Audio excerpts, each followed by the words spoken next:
Hey, it's Marlene, and I'm back here at Sculpt Tulsa with some Thursday Thoughts. The last couple weeks I've talked about glute work, and if you've been doing a lot of glute work, then the next thing you probably want to make sure you do is a little self-myofascial release. You could also call it SMR, or you might know it better by just saying roll with a roller.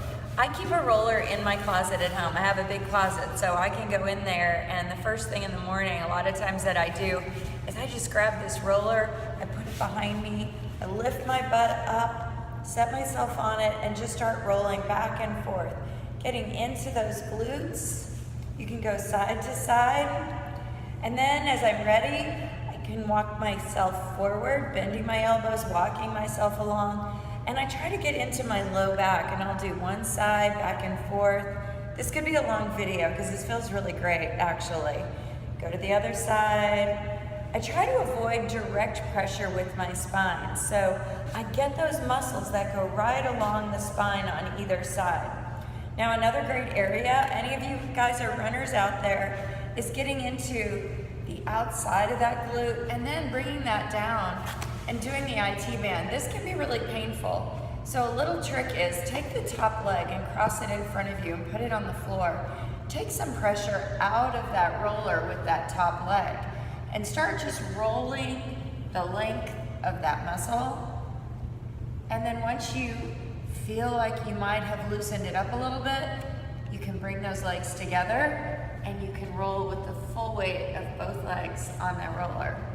So the reason for self-myofascial release is that we have this sheathing covering over our muscles, and that's called your fascia. That's why myofascial release. So think about when you have a chicken breast and you take it out of the packet and it has that membrane over the chicken breast that is kind of slick, that moves back and forth over the meat of the breast. We have that same sheathing, that fascia that is over our muscles.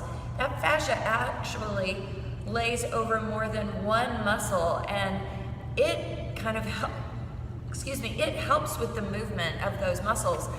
But when we work out really hard, which of course you all do, especially if you come to Sculpt Tulsa, you get little micro tears in the muscles, and that's fine. Only problem is it causes adhesions.